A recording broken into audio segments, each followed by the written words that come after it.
Hi hello friends, welcome back to my YouTube channel. నేను మీ Pavan Srikanth. 1 week cooker recipe ఛాలెంజ్లో day 3 ఆలు and chana rice చేసేద్దామా? ఇంకెందుకు లేటు, వచ్చేసేయండి. ముందుగా అల్లం వెల్లుల్లి పేస్ట్ రెడీ చేసుకుందామా? అల్లం వెల్లుల్లి పేస్ట్ రెడీ చేసుకోవడానికి మనం ముందుగా అల్లం అలానే వెల్లుల్లి మిక్సర్ జార్లోకి తీసుకుందాం. నేనైతే అల్లం వెల్లుల్లి పేస్ట్ అప్పటికప్పుడే పేస్ట్ చేసుకుంటాను. నాకెందుకో షాప్లో తీసుకొచ్చేది అంత టేస్ట్ అని అనిపించదు. మీరు కూడా ఇలానే అనుకుంటారా? ఇప్పుడు మనం వెజిటేబుల్స్ కట్ చేసుకోవాలి. నేనైతే దీంట్లో మెయిన్గా పచ్చిమిర్చి, ఆనియన్, అలానే ఆలు, మనకి మెయిన్ ఇంగ్రీడియంట్ చనా కదా, చనా అలానే సోయా చంక్స్ తీసుకుంటున్నాను. మీకు చనా వద్దు లేదా సోయా చంక్స్ వద్దు అనుకుంటే స్కిప్ చేసుకోవచ్చు. కానీ ఇవన్నీ మిక్స్ చేసి ఒకసారి ట్రై చేయండి. టేస్ట్ అయితే చాలా బాగుంటుంది. అవును, మీకు ఎవరికైనా ఈ రెసిపీ తెలుసా? ఒకవేళ తెలుసుంటే కామెంట్ చేయడం మర్చిపోకండి. ఇంకా నేను ఏమైనా మిస్ చేసుంటే సజెషన్స్ రూపంలో నాకు చెప్పండి. నేను రెక్టిఫై చేసుకుంటాను, ఇంకా బెటర్గా చేయడానికి ట్రై చేస్తాను. ఇప్పుడు మనము వెజిటేబుల్స్ని చాప్ చేసుకోవాలి. అంత పెద్దగా ఉండకూడదు, అలా అని చిన్నగా ఉండకూడదు. చిన్నగా ఉన్నదనుకో మొత్తం అందులోనే మిక్స్ అయిపోతుంది. అందుకోసం మనం మీడియం సైజులో వెజిటేబుల్స్ అనేది కట్ చేసుకోవాలి.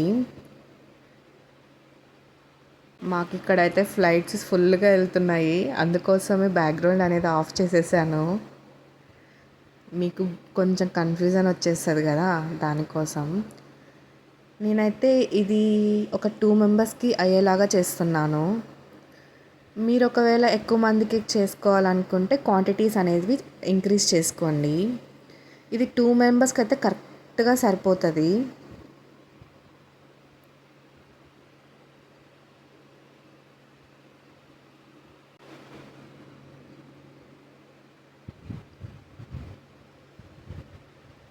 ఇప్పుడు ముందుగా 1 నైట్ నానబెట్టిన చనాని వాష్ చేసి తీసుకోవాలి. అలానే సోయా చంక్స్ని నేను 1 కప్ తీసుకుంటున్నాను. బేసికలీ నేను సోయా చంక్స్ ఎక్కువ తింటాను కాబట్టి నేను సోయా చంక్స్ ఎక్కువ తీసుకుంటున్నాను. మీరు కావాలంటే ఒక 2-3 తీసుకోవచ్చు. ఇంకా ఇక్కడ కొత్తిమీర అలానే కరివేపాకు దొరకట్లేదు, సో నేను పుదీనా వేస్తున్నాను. పుదీనాతో కూడా ఫ్లేవర్ చాలా బాగుంది. మీ దగ్గర ఉంటే వేసుకోండి. ఇప్పుడు నేనైతే 1 కప్ ఆఫ్ బాస్మతి రైస్ తీసుకున్నాను. నార్మల్ రైస్ కూడా తీసుకోవచ్చు, కానీ నా దగ్గర బాస్మతి రైస్ ఉండడం వల్ల నేను అవి యూస్ చేస్తున్నాను. ఇప్పుడు మనం రైస్ని 2-3 టైమ్స్ వాష్ చేసుకోవాలి. ఇంకా మెజర్మెంట్స్ విషయానికి వస్తే 1 కప్కి 1 ఆర్ 1.5 కప్ వాటర్ యాడ్ చేసుకోవాలి.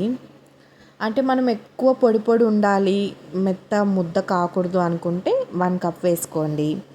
లేదు కొంచెం మెత్తగున్నా పర్లేదు అనుకుంటే 1.5 కప్ వాటర్ వేసుకోండి. మెజర్మెంట్స్ అయితే దీంట్లో చాలా ఇంపార్టెంట్. ఇప్పుడు స్టవ్ వెలిగించుకొని కుక్కర్ పెట్టుకోవాలి.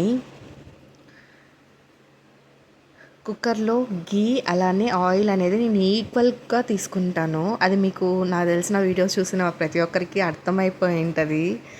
నేను గీ తినను, గీ స్మెల్ వచ్చినా నాకు అస్సలు నచ్చదు. కానీ గీ ఫ్లేవర్ వల్ల టేస్ట్ అనేది ఇంక్రీజ్ అవుతుంది. అందుకోసం అని చెప్పి నేను 2 ఈక్వల్ క్వాంటిటీ అనేది వేస్తాను. ఇలా అయితే స్మెల్ రాదు, అలానే టేస్ట్ ఉంటుంది. నా ప్రాబ్లం ఏంటంటే మెయిన్ స్మెల్ రాకూడదు. అందుకోసం అని చెప్పి నేను ఇదే మెథడ్ ఫాలో అవుతాను. మీరు ఎవరైనా నాలాగా ఉంటే మాత్రం ఇలా ట్రై చేయండి. ఖచ్చితంగా చెప్తున్నాను, మీరు అసలు కనుక్కోలేరు అది గీ వేసారా లేదా అని. చాలా హ్యాపీగా ఫీల్ అవుతారు. నేనైతే నా దగ్గర ఉన్న స్పైసెస్ అన్నీ వేసుకుంటున్నాను. మీ దగ్గర ఉన్న అవైలబుల్ స్పైసెస్ వేసుకోండి చాలు. అలానే ఇందులో ఆవాలు కూడా వేసుకున్నాను. ఆవాలు వేసుకోవడం వేసుకోకపోవడం అది మీ ఆప్షనల్, కానీ ఆవాలు ఉంటేనే దీనికి ఫ్లేవర్ ఉంటుందని నేను వేసుకున్నాను. నాకు ఆయిల్ తక్కువ అనిపించింది, సో మళ్ళీ కొంచెం వేసుకున్నాను.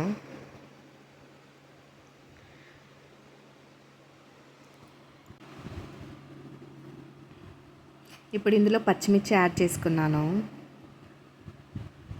మేమైతే కొంచెం కారం ఎక్కువ తింటాం కాబట్టి మిర్చి ఎక్కువ వేసుకున్నాము, మీరు చూసుకొని వేసుకోండి. ఇప్పుడు ఇందులో ఆనియన్స్ వేసుకోవాలి. ఆనియన్స్ అయితే కొంచెం ఎక్కువ ఫ్రై అయితేనే టేస్ట్ వస్తుంది, కాబట్టి కాస్త అక్కడ వండి ఎక్కువసేపు ఫ్రై చేసుకోవడానికి ట్రై చేయండి.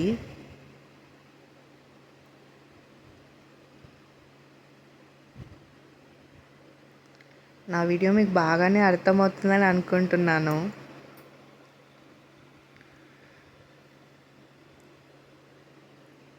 ఇప్పుడు ఇందులో ఆలు చెనా వేసుకొని కొంచెం ఫ్రై చేసుకోవాలి.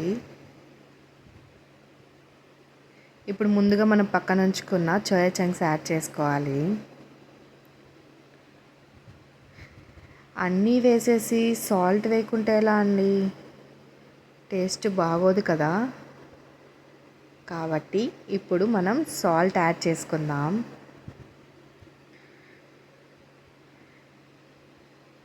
ఇప్పుడు బాగా మిక్స్ చేసుకోవాలి. ఇప్పుడు ఇందులో టమాటో అలానే పుదీనా వేసుకొని ఒక 2 టైమ్స్ బాగా మిక్స్ చేసుకొని ఫ్రై చేసుకోవాలి.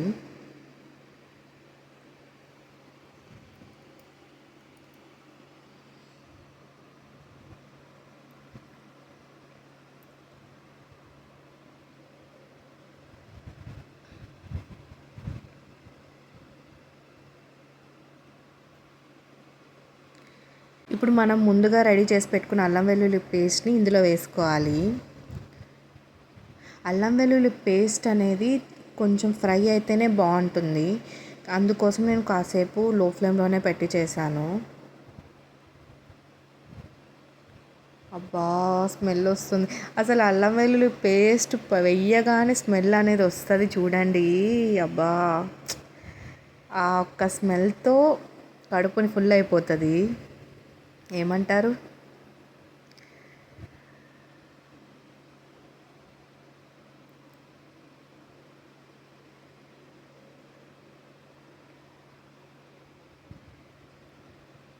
ఇప్పుడు ఇందులో మనం వాష్ చేసి పక్కన ఉంచుకున్న రైస్ యాడ్ చేసుకోవాలి.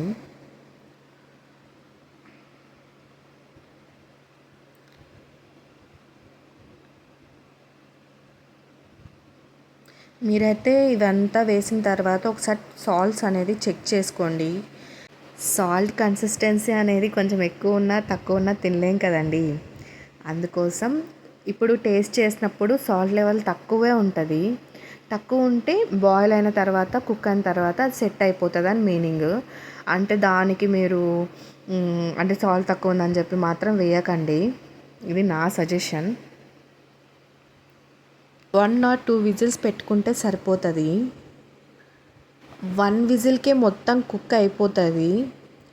కానీ మీకు కొంచెం డౌట్ ఉంటుంది కదా, 1 విజిలే కదా కుక్ అవ్వలేదు అన్న డౌట్స్ ఉన్నప్పుడు ఇంకొక విజిల్ పెట్టుకున్నా ఏం ప్రాబ్లం లేదు. కానీ బెటర్ ఒక విజిల్కి ఆఫ్ చేయడమే బెస్ట్. కానీ ఈ ప్రాసెస్ మొత్తం కూడా లో ఫ్లేమ్లోనే చేసుకోవాలి. హై ఫ్లేమ్లో చేయడం వల్ల అది నేను ఆల్రెడీ చెప్పాను, అది సరిగా కుక్ అవ్వదు, ప్లస్ టైం అనేది ఎక్కువ తీసుకుంటుంది. సో లో ఫ్లేమ్లోనే కుక్ చేయండి. ఇంకెందుకు లేట్ అండి, ఈ ప్రాసెస్ మొత్తం మీకు తెలిసిపోయింది కదూ, అంతా క్లియర్గా కూడా అర్థమైందని అనుకుంటున్నాను. వెళ్ళి మీరు ట్రై చేసేసి మీకు ఎలా వచ్చిందో కామెంట్ చేయడం మర్చిపోకండి. నా ఈ వీడియో మీకు నచ్చినట్టయితే please like, share and subscribe to my YouTube channel. నేను మీ పావని శ్రీకాంత్.